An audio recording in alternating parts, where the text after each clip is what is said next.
میری مرضی کے بغیر تم میرے نزدیک تک نہیں آ سکتی، کجا کہ میں تمہاری طرف خود ہاتھ بڑھاؤں۔ شرافت سے یہاں لیٹو، کوئی سین کریٹ کرنے کی ضرورت نہیں، سمجھی؟ وہ پھر دھاڑتا ہوا اس کے رونگٹے کھڑے کرنے لگا۔ وانیا کانپتی ہوئی واپس بیڈ پر آ کر لیٹ گئی۔ برہان نے مکمل فاصلے سے دوسری طرف کروٹ بدلی اور آنکھوں پر ہاتھ رکھ لیا۔ وانیا چور نظروں سے اسے دیکھتی رہی۔ سائیڈ لیمپ کی مدھم روشنی میں اس کی چوڑی پشت اور سیاہ بالوں والا سر ہی اس کی نظروں کے سامنے تھا۔ اب مکمل خاموشی اس کمرے میں راج کر رہی تھی۔ اسے کچھ لمحے پہلے والا برہان یاد آیا، جو وہ پورے شوق سے اسے تک رہا تھا۔ ایک جہان محبت آنکھوں میں سمائے، جذبات کی گرمی سے دہکتا اس کا لمس اب تک وانیا کے وجود میں سرسر آ رہا تھا۔ وہ بھینی بھینی خوشبو اب اس کمرے میں ہر سو تھی۔ وہ خوشبو برہان احمد کی خوشبو تھی۔ اگلی صبح برہان کی آنکھ پہلے کھل گئی تھی۔ وہ یوں بھی جلدی اٹھتا تھا، فجر پڑھ کر کچھ دیر آرام کرتا، پھر امی کے ساتھ ناشتہ کر کے 1 ڈیڑھ گھنٹے میں آفس کے لیے نکل جاتا۔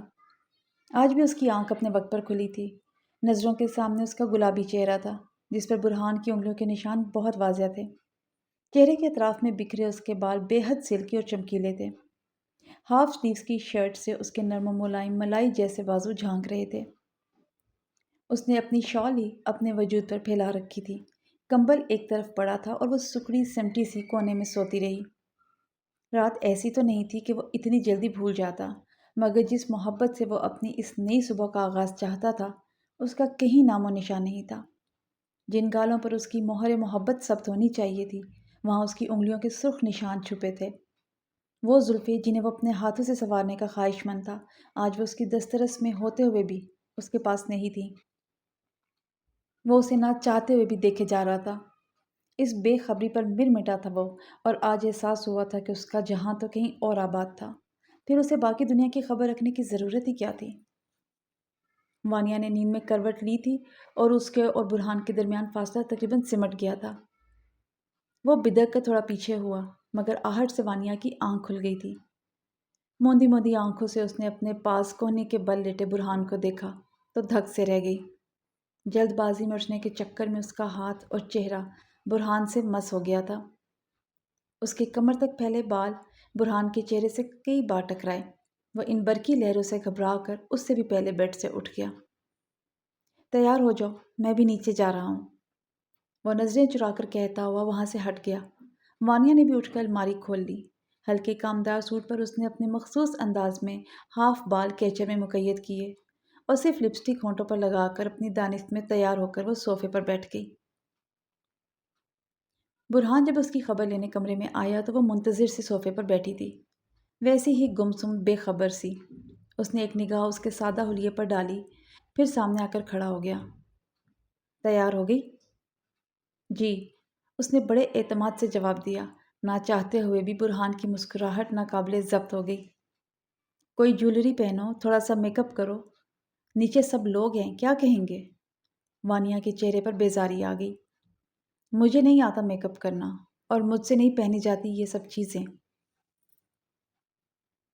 وہ بچوں کی طرح روٹھے پن سے بولی۔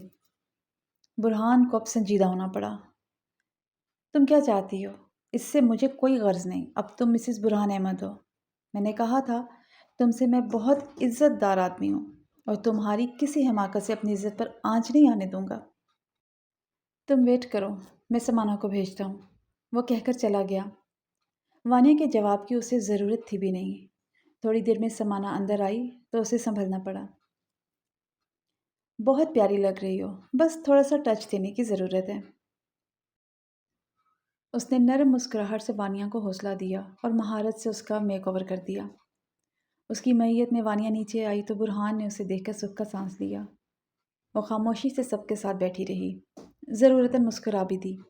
ایک معصوم، شریف و شرمیلی بہو کا امیج قائم کرنے میں وہ کامیاب ہو گئی تھی۔ برہان کے لیے اس کی خاموشی ہی غنیمت تھی، باقی وہ سب کچھ ہینڈل کرنے کی صلاحیت رکھتا تھا۔ تھوڑی دیر بیٹھنے اور ناشتہ کرنے کے بعد آئمہ بیگم نے اسے اوپر بھیج دیا تھا۔ شام کو جیا کا ولیمہ تھا۔ شام کے لیے اس نے اپنی سرخ و سیاہ شفون نیٹ کی ساڑی کا انتخاب کیا تھا، جس کی فرمائش جیا نے اس سے شادی سے پہلے ہی کر دی تھی۔ یہ ساڑی اس کی پسند تھی، امی کلر کے فرق سے ان دونوں کے لیے لے کر آئی تھی۔ کپڑے بدل کر اس نے اپنے بال سکھائے، میک اپ تھوڑا تھوڑا اس نے سمانہ سے پوچھ لیا تھا، سو خود ہی احتیاط سے یہ مرحلہ بھی طے کر لیا۔ برہان بلیک سوٹ میں آئینے میں اس کے پیچھے آ کر کھڑا ہوا تو ایک پل کو دونوں کی نظریں مل گئیں۔ وہ نازک سراپے کی مالک تھی، ساڑی جیسے لباس میں سمٹ کر وہ جس طرح آیا ہوئی تھی، برہان کی نظروں نے اسے اچھا خاصا کنفیوز کر دیا۔ وہ اسے اوپر سے نیچے تک گہری نظروں سے دیکھ رہا تھا۔ وانیہ نے ہیئر برش واپس رکھا اور پلٹ کر جانے لگی۔ برہان نے کمر میں ہاتھ ڈال کر اسے واپس اپنی طرف کھینچ لیا۔ ایک سنسناہٹ اس کے وجود میں دوڑ گئی۔ اس کا گرم ہاتھ براہ راست وانیہ کی کمر پر ٹکا تھا۔ وہ بت بن کر کھڑی ہو گئی۔ اسے بھی ڈھکو، اس نے کمر والا ہاتھ ہلا کر سختی سے کہا اور اس سے الگ ہو گیا۔ وانیہ حیران کھڑی اسے دیکھتی رہ گئی۔ وہ کیا سمجھی تھی اور وہ کیا دیکھ رہا تھا؟ وہ آئینے کے آگے کھڑا اپنی تیاری کو اختتامی شیپ دے رہا تھا، لاتعلق اور بے حس بن کر، جیسے ابھی کچھ دیر پہلے کچھ نہ ہوا تھا۔ وانیہ نے ساڑی کا پلو سمیٹ کر کمر کے گرد کس لیا اور اس کے پیچھے سے باہر نکل گئی۔ تقریب اپنے عروج پر تھی۔ پھپھو کے ہاں حسب معمول شاندار انتظام تھا۔ آسمانی رنگ کے خوبصورت اسٹائلش جوڑے میں جیا بہت جچ رہی تھی۔ اس کے چہرے کی آج جھپ ہی نرالی تھی۔ آج وہ افراز کے پہلو میں بیٹھی تھی، اسے دیکھ کر مسکرا بھی رہی تھی اور باتیں بھی کر رہی تھی۔ دونوں نے ہاتھ پکڑ کر ریمپ سے اسٹیج تک کا سفر طے کیا تھا۔ وانیہ ذرا غور سے دیکھ لیتی تو شاید اپنے سب سوالوں کے جواب اسے آج ہی مل جاتے، مگر یہ وقت شاید ابھی نہیں آیا تھا۔ دوسری طرف برہان ہر ممکن حد تک کامیاب شادی کا ثبوت دینا چاہتا تھا۔ وانیہ کو پہلو میں لیے وہ سب سے مل رہا تھا، چہرے پر بشاش مسکراہٹ تھی۔ وانیہ نے کوئی مزاحمت نہیں کی تھی، جدھر وہ کہتا ہاتھ تھامے چل دیتی۔ جیا سے ملی تو وہ ایک نظر میں اس کے چہرے کا سوناپن بھام گئی تھی، مگر موقع نہ تھا کہ سوال کرتی۔ فہد آیا تو بہت محبت سے اسے گلے لگا کر پوچھا، خوش ہو؟ وہ محض سر ہلا کر رہ گئی۔ کیا کہتی کہ کیا کر چکی ہے؟ اپنی بربادی کا پروانہ اپنے ہی ہاتھوں سے اپنے مجازی خدا کو تھما چکی ہے۔ فہد جیا کے پاس بیٹھا تو اس نے شہر کا دیکھ کر وانیہ کی طرف متوجہ کیا۔ وہ تو خود کھٹک چکا تھا۔ دونوں نظروں کا تبادلہ کر کے رہ گئے۔ وانیہ ان کی نظروں سے گھبرا کر دانستہ سارا وقت برہان کے ساتھ ساتھ رہی۔ امی ابو دونوں کو آباد دیکھ کر مطمئن اور سرشار ہو گئے تھے۔ ایکٹنگ اچھی کر لیتی ہو ویسے تم، گھر واپسی پر برہان نے بڑے امپریس ہونے والے انداز میں کہا تھا۔ جیولری اتارتے اس کے ہاتھ وہیں تھم گئے تھے۔ جھوٹ کیا کہا تھا اس نے؟ وہ واقعی سارا وقت ایکٹنگ ہی تو کرتی رہی تھی تاکہ سب لوگوں کو مطمئن کر سکے۔ کل اس سے بھی زیادہ اچھی ایکٹنگ کرنی ہے۔ آفٹر آل کل ہمارا ولیمہ ہے، تم ہی مرکز نگار ہوگی۔ وہ کندھے اچکا کر کہتا ہوا بستر پر دراز ہو گیا۔ وانیہ خاموشی سے کپڑے چینج کرنے چلی گئی۔ اگلے دن ان کا ولیمہ تھا۔ اس نے ہر ممکن حد تک خود کو کمپوزڈ رکھا تھا۔ برہان کے سب ملنے والوں نے اسے سراہا تھا۔ وانیہ اپنی حیرت چھپائے اس کے اپنائیے تو لگاوٹ بھرے انداز ملاحظہ کرتی رہی، جیسے اس سے زیادہ خوش باش انسان اس روئے زمین پر کوئی نہیں تھا۔ وانیہ کو پہلو میں بٹھائے اس نے بہترین پوز دیے تھے۔ اس کی ساس ان کی جوڑی کی بلائیں لیتے نہ تھکتی تھی۔ اسے اسی دن معلوم ہوا تھا کہ وہی معروف صداکار آئمہ بشارت تھیں۔ ان کے توسط سے بہت سی معروف شخصیات نے ان کی شادی میں شرکت کی تھی۔ اس ٹینشن بھری شادی میں بھی وہ ایکسائٹیڈ ہو گئی تھی۔ ایک زمانے میں اسے ریڈیو کا بہت کریز تھا، وہ تقریباً سبھی کو جانتی تھی۔ آئمہ نے سب کو اس سے فرداً فرداً ملوایا تھا۔ سمانہ سبھی فرینڈز کا لیگز اس سے مل کر بہت خوش ہوئے تھے۔ وقت نے اسے کہاں لا کھڑا کیا تھا۔ کبھی وہ بلا ضرورت کسی سے بات تک نہ کرتی تھی اور آج انجان لوگوں کے جلوہ میں ہو کبھی اس کے لبوں سے مسکراہٹ جدا نہ ہو رہی تھی۔ چاہے جھوٹی ہی صحیح۔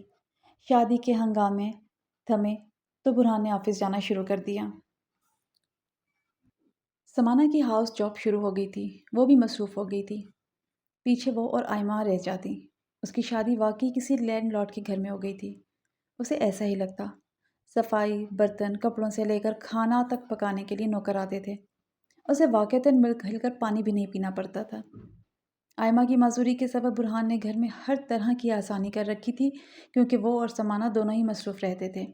پھر آئمہ بھی شروع سے ورکنگ ویمن رہی تھی، اسی لیے اس گھر میں نوکر ہمیشہ سے رہے تھے۔ وانیہ بس آئمہ کو کمپنی دیتی، جب تھک جاتی تو اوپر اپنے روم میں آ کر آرام کر لیتی۔ وہ سب کے سب کشادہ ذہن کے لوگ تھے۔ روایتی سسرالی سیٹ اپ کا اسے ہرگز سامنا نہیں کرنا پڑا تھا۔ وہ جب ہجوم سے گھبراتی تھی تو اسے تنہائی مل گئی تھی۔ اس کی معمولات پر روک ٹوک کرنے والا اب کوئی نہیں تھا۔ آئمہ کی اپنی روٹین تھی، انہوں نے ایک متحرک زندگی گزاری تھی، سو وہ اب بھی کچھ نہ کچھ مصروفیات اپنے لیے نکالے رکھتی تھی۔ برہان اور اس کی یوں بھی کوئی خاص بات چیت تو تھی نہیں، وہ اپنے ذاتی کاموں کے لیے بھی اسے مخاطب نہیں کرتا۔ وانیہ اب ذہنی اور جسمانی دونوں لحاظ سے بالکل تنہا ہو گئی تھی۔ شادی کے تیسرے ہفتے جیا اور افراز بھائی فائنلی اسلام آباد جا رہے تھے۔ امی نے گھر پر دعوت رکھی تھی، برہان کو خصوصی تاکید کی تھی۔ اسے یوں بھی جانا ہی تھا کہ افراز سے اس کے اپنے تعلقات بھی تھے۔ بہت دنوں بعد گھر جانے کی خوشی میں وہ ساری کوفت اور بیزاری بھلائی تیاری میں لگی ہوئی تھی۔ برہان 7 بجے تک آ گیا تھا۔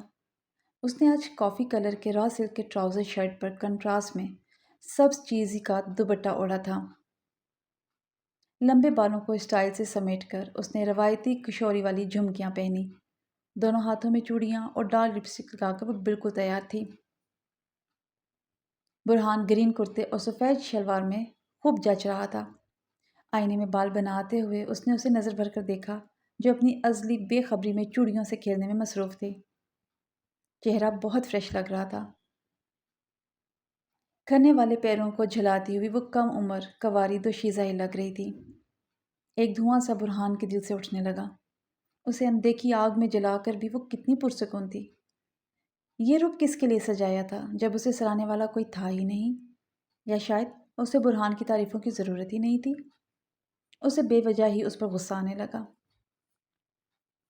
یہ تیاریاں کس لیے کی گئی ہیں؟ کیا وہ بھی وہاں آ رہا ہے؟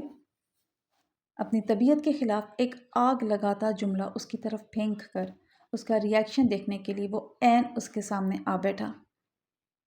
وانیہ کی مسکراہٹ سمٹ گئی تھی۔ اس کے وہم و گمان میں بھی اس وقت سعد فضل نہیں تھا۔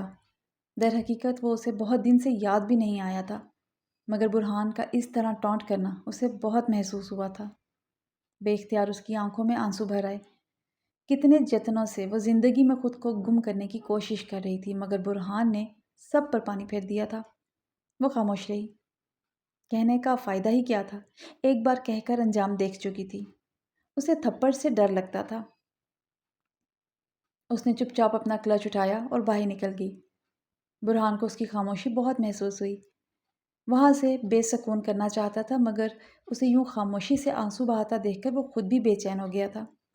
دل میں پچھتاوا سا ہوا، ناحق اس کے لبوں سے مسکراہٹ چھین لی۔ کتنی پیاری لگ رہی تھی وہ کچھ دیر پہلے۔ وقت کی تنگی محسوس کرتے ہوئے وہ سر جھٹک کر باہر نکل گیا۔ وانیہ کے گھر ان کا بھرپور استقبال کیا گیا۔ برہان ایک طرف ابو اور افراز بھائی کے ساتھ بیٹھا تو وہ بھی سامنے رکھے صوفے پر امی کے ساتھ بیٹھ گئی۔ اس کی اپنی امی سے کبھی دوستی نہیں رہی تھی۔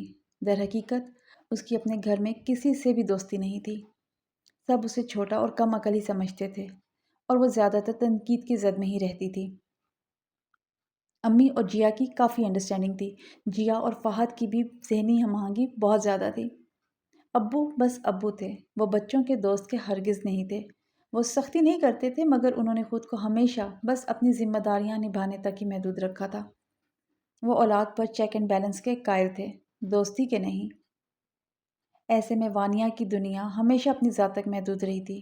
اس کے گمسم اور کھوئے کھوئے رویے کے پیچھے یہی وجہ تھی کہ وہ اپنے انداز سے چیزوں کو دیکھتی، سمجھتی اور پرکھتی تھی۔ شیئر کرنے کی اسے عادت نہیں پڑی تھی۔ جیا اکلوتی بہن تھی، مگر اس نے ہمیشہ ڈکٹیٹر کا کردار نبھایا تھا۔ فہد سے تھوڑا ہنسی مذاق کا رشتہ تھا، مگر سعد والے معاملے کے بعد سے وہ اس سے بھی تھوڑا کتراتی تھی۔ وہ خود ہی اسے گھسیٹ کر ہر جگہ شریک کرنے کی کوشش کرتا تھا۔ اب بھی جب امی اس سے رسمی باتیں پوچھ کر کچن میں چلی گئیں تو فہد دھپ کر کے اس کے ساتھ آ بیٹھا۔